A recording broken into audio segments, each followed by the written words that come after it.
मैं करण सिंघानिया। आइए साहब, आज समझते हैं एक्स पार्टी ऑर्डर क्या होता है। एक्स पार्टी ऑर्डर होता क्या है। कोर्ट में जब केस फाइल होता है तो वहाँ दो पार्टी कम से कम होना चाहिए, एक एप्लीकेंट, दूसरा डिफेंडेंट। तो जब कोई केस फाइल करता है वो खुद कोर्ट में प्रेजेंट हो या उनके ऑथराइज रिप्रेजेंटेटिव प्रेजेंट हो या फिर उनका वकील, तब तो उनका हाजिरा फाइल हो रहा है। लेकिन जब ऑपोजिट पार्टी कोर्ट में ना आए, उनको संबंध पे संबंध भेजा जा रहा है और वो संबंध पाने के बाद भी ना आए या संबंध उनको मिला ही नहीं, तो कोर्ट मान लेता है कि ऑपोजिट पार्टी कोर्ट में आके कंटेस्ट करना चाहता ही नहीं है और वो समझता है कि शायद इस केस में कोई मेरिट उनकी तरफ से है नहीं। तब court x parte order pass कर देता है।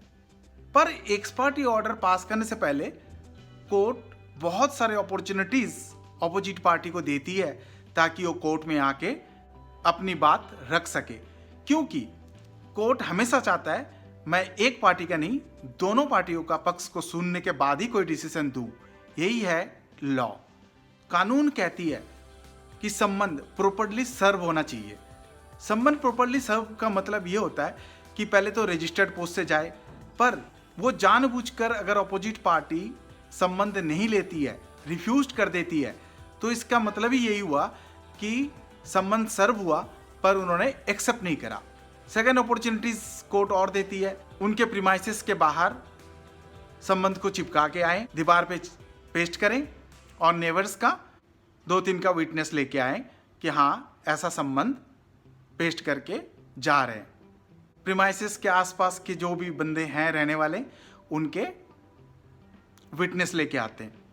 थर्ड ऑप्शन है न्यूज़पेपर के जरिए कोर्ट नोटिस को पब्लिश करना, और उस नोटिस में मेनली ये लिखा रहता है इस डेट में ये केसेस का एक्स पार्टी हियरिंग होने वाली है, आप इस डेट में इतने बजे तक कोर्ट में हाजिर हो। कम से कम 2 न्यूज़पेपर में ये पब्लिश करना जरूरी होती है, एक तो वहाँ की लोकल लैंग्वेज और एक इंग्लिश में या फिर हिंदी में। तो 2 न्यूज़पेपर में एटलीस्ट पब्लिश होना जरूरी है। लेकिन एक्स पार्टी ऑर्डर पास होने के बाद भी अगर किसी को पता चले नोइंगली अननोइंगली, अगर कोर्ट में गया ही ना हो और वो एक्स पार्टी हो गया हो, उसके बाद भी अगर कोई एक्स पार्टी ऑर्डर को वैकेट करना चाहे तो उसी कोर्ट में एप्लीकेशन लगा सकता है। लेकिन उनको प्रूफ करना पड़ेगा कि संबंध जो है वो सर्व प्रॉपर नहीं हुआ। अगर ये प्रूव कर दे, ex parte order court set aside करके दोबारा कंटेस्ट चालू कर देगी। अगर ऑपोजिट पार्टी ये कोर्ट में प्रूव कर दे कि संबंध प्रॉपर सर्विस हुआ ही नहीं, उनको पता ही नहीं था ऐसा कोई सूट फाइल हुआ है और एक्स पार्टी ऑर्डर हो गया और बाद में कैसे पता चला, ये सारी चीजें अगर प्रूव कर दे तो कोर्ट अगर सेटिस्फाई हो जाए तो एक्स पार्टी ऑर्डर को सेट असाइड मतलब कैंसिल करके दोबारा केस को ओपन कर सकते हैं। जिस कोर्ट से एक्स पार्टी ऑर्डर पास हुआ, अगर वो कोर्ट एक्स पार्टी ऑर्डर को सेट असाइड ना करे तो हाई कोर्ट का दरवाजा हमेशा खुला हुआ है। तो दोनों ऑप्शन है, पहले तो आप उसी कोर्ट में जाइए, वहीं से सेट असाइड करवाने की एप्लीकेशन डालिए। अगर वो कोर्ट सेट असाइड ना करे तो फिर आप हाई कोर्ट जाइए और अपना x parte order set aside करवाइए और फिर आपको कंटेस्ट करने का दोबारा मौका मिलेगा।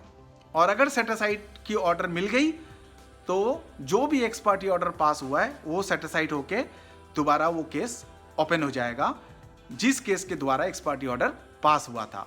Kindly like and subscribe. Thanks for watching.